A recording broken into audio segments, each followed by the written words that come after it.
So Nardred here with Friendly Fires ahead of their show here at Festival number 6. How are you guys feeling? You looking forward? Yes, really looking forward to it. We came here as punters the first year it started, so yeah, it's an honour to be headlining it. Yeah. And yeah.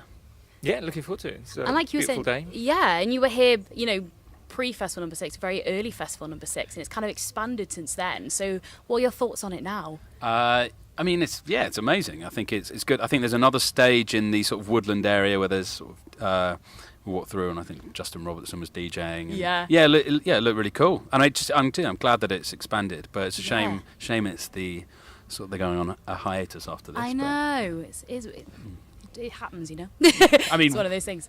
We've been on a hiatus, so You have, and it's so good to see you guys back, because you guys tracked my teen years. I think the first time I saw you live was at Leeds 2011 when you brought Parlour out. Oh, amazing! So okay. it's amazing to see you guys coming back, and it's exciting. And I read that it was kind of like a now or never type of moment for you guys to come back. Is that? I think that's how we felt. It was certainly right. We were hungry for it, but at the same time, we weren't getting any more mobile on stage. We still got it, but God knows, what happens in the future. You have such an energetic set, and that's something that stood out to me, because that was the first time I caught you back then. Yeah, well, that's it. The live show is so important to us. It's Yeah. such a part of the Friendly Fires experience that you want to be able to give it everything. Absolutely, yeah. And I think Photo Booth was one of my ringtones back in the day. It was Bluetooth over to me, because it's been 10 years since your debut came out, which is amazing. How does that feel, like 10 years? Yeah, and Photo Booth was older than 10 years. That was the first track we ever wrote. Yeah, I think that was... We wrote Photo Booth before we were even Friendly Fires. I think that was what forced us into thinking, we've got to do this. Got to get it We've got out. to actually be like a band. Yeah. And so it's kind of surreal, and it's great to be doing it again. Absolutely. And better. Yes, because you've been doing a few shows, haven't you, and touring some new material, I did read, which is exciting. How's that gone down with the audience? Really well. Yeah. I guess we've never really done that before. We've always recorded and sort of rehearsed the track and then played it live and sort of hoped for the best. But it's been nice just to... I sent some of the tracks we've played them live before even recording them, and then re-record or rewritten them once we've seen the reaction from the crowd, which is kind of fun for us to do. Definitely, because Love Like Waves is an absolute banger. You've come back and hit it back hard, which is amazing. Were you in quite a good headspace for writing, because it's such a poppy, really exciting summer tune? Yeah, I mean, it's a bit of a blur trying to think back to how that track came about, but it wasn't a long slog. It felt like, we sort of had a really exciting instrumental going, and then actually managed to nail the kind of vocals and top lines, I don't know, sort of pacing around your living room in Tower Lodge, just sort of suggesting lines to one another and deciding, does that work? Yeah, hell yeah. You go with that, yeah. No, it's really, and the music video I loved, because when I think back to your music videos, always Skeleton Boy and Hurtin' pop out to me with the big neck and all that. So this video was it was less kind of like psychedelic and quite sort of, it was quite a narrative to it. So was it quite fun to film? Because it looked really fun. Yeah, I mean, basically, well, we wanted, I think the premise was we want to go somewhere hot. Yeah. Because we just want to go somewhere where the weather's good. Whether the video turns out how we want it to or not. But we turned up in Favignana, which is an island off Sicily, and it was just terrible weather. As soon as we arrived, it was pissing it down. Yeah. So, and then we had to, I think the whole thing got delayed, but it was just really nice to be in this magical place. And then we went to see the sort of cave area where they filmed sort of the party scenes of the video, and that was like surreal. That was unlike anything I've ever seen. And all the kind of locals were just really in the vibe. I think the producers had just got them really drunk, and they were just like, yeah. So it's method filming then, I guess. Yeah. Yeah, I think when we first saw the kind of landscape, that just sold it to us. Yes. It's just otherworldly, bizarre, dugout, labyrinth of levels. And absolutely. Well, it fit perfectly with the song, and it works so well, and it's so watchable as well. You just want to get up and dance to it. It's really good. Yeah.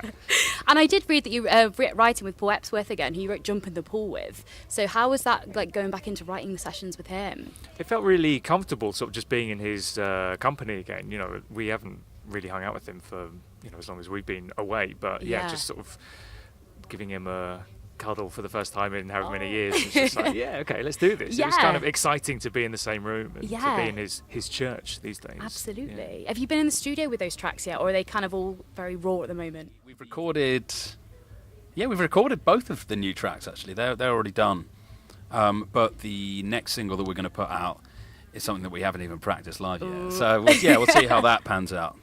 But I think it's we're just kind of working our way through, doing track by track, and we're getting close to finishing the. I think early next year. That's the plan. Ooh. To put everything out. Watch this space. That sounds exciting. That's good.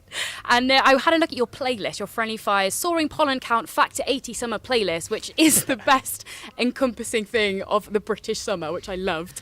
And you said it was the Don of all playlists. It is a very good playlist. Well, yeah, you've got to go in hard. You can't be sheepish about this. No, you've got to be like, we know. Are some of these tracks ones that you listen to before you go on stage? Because I feel like Street Player would be some serious shapes being thrown if you listen to them before you go on. I don't know that any of our kind of warm-up tracks made it to the playlist. I sort of like to keep a few things secret, so that you've always got. You don't want to wet your powder. There's still something to give out at a later date. Not at all, yeah. So this festival is described as being like in a dream. So have you had any dreams that are like recurring nightmares or recurring dreams that you've been like, I don't know the meaning of this, or something that you might have thought of? I have, but I always forget about it when I get put on the spot. It's one of them, isn't it? Let me think. I've had two reoccurring anxiety dreams. One is kind of live performance related, where none of the pedals work, nothing's been plugged in. Oh no. But for some reason we're still ploughing ahead with the gig and everyone's Yeah. turning around and frowning at me. But this I know full well why I have it. I suppose you were asking about a more baffling. No, I like it recurring because dream. those are the kind of like the naked ones where you turn up naked and you're like, why am I naked? And Yeah, right. turns out it's not a dream. Like What? Yeah. Yeah, I've had this dream twice, and it makes me out to be like a really bad person. But I in the dream, it's me and a bunch of mates who I can't really remember who they are, and we break into this sort of big manor house. Yeah. And then we put on like a sort of metal gig. Amazing. Really weird. It's happened Amazing. twice, and then the owners are like, what are you doing? Yeah. And and then we're just really Rocking out. Yeah, we're just putting on the show, and then everyone's like kind of.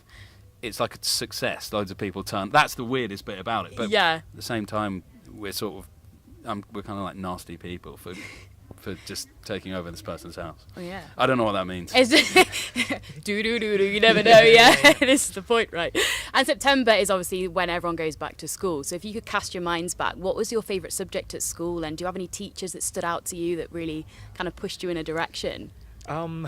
Probably art was my favourite subject because it didn't really feel like you were being, I don't know, taught anything particularly. You just sort of let loose. Do what you want. Yeah. Although I think a particular teacher would be this music teacher, Mr. McCord, who sort of allowed us to swerve going to assembly and all of this stuff just to dick about in the music room. Yeah. He was very understanding and just so fun. Yeah.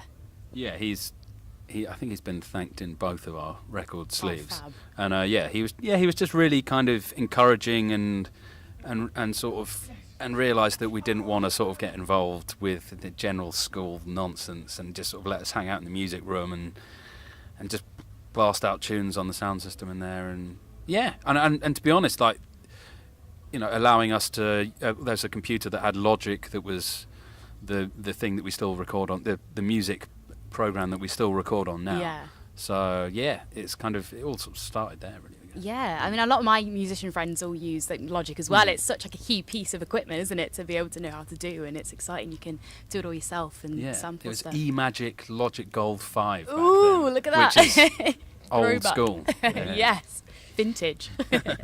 And being in a band involves obviously a lot of travelling. So has there been like a journey at any time in your life where it's been quite emotionally, quite taxing or physically quite taxing? I don't want to revisit those. It just has. Break up the trauma. I don't know. You are just sort of held around the world. I think there were 2 occasions one year where we had round the world tickets because it was the only way to sort of get from A to B to C to everywhere. Yeah. Just lots of dirt early mornings.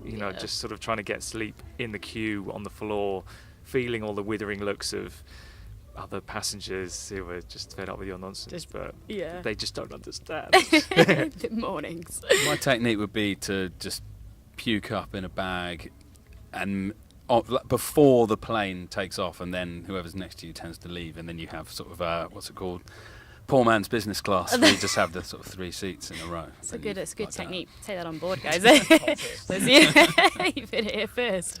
And of course, as festival season ends, most things, Halloween gets a bit skipped, and we go to Christmas. So, what are your go-to Christmas tracks, and what is your favourite Christmas tipple with drink? What's the Mariah Carey one? The banger. All I Want for Christmas. Yeah, is I love You. that one. Yeah. That's pretty huge. I quite like Jonah Louis' Stop the Cavalry. Ooh. It's not very Christmassy. I don't know how it became a sort of pop song. He's quite an unlikely pop star himself. So, yeah, I just like that exists in the Christmas canon. in the mix. Yeah, right. Yeah. And what a Christmas tipple? Is there anything that you go to on Christmas Eve, Christmas Day?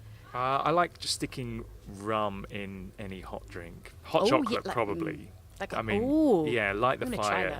Get yourself a thick hot chocolate. None of your sort of cocoa muck. Real, like, melt down a few Mars bars. Hardcore. And then dilute it with plenty of dark rum. Ooh, I'm going to try that. Guinness and Tia Maria. Ooh. That'd be if I was at the pub. If it's sort of like, Ledge. Christmas Eve boozing session at the pub. That's my one. That's lovely. Well, guys, thank you so much for chatting to me today. And I'm super excited to catch you live again because it's been a while for me. And I can't wait to see you prancing around on the stage. The energy, I'm sure it's going to be wicked. Thank you so much. Cheers. Thank you. Cheers.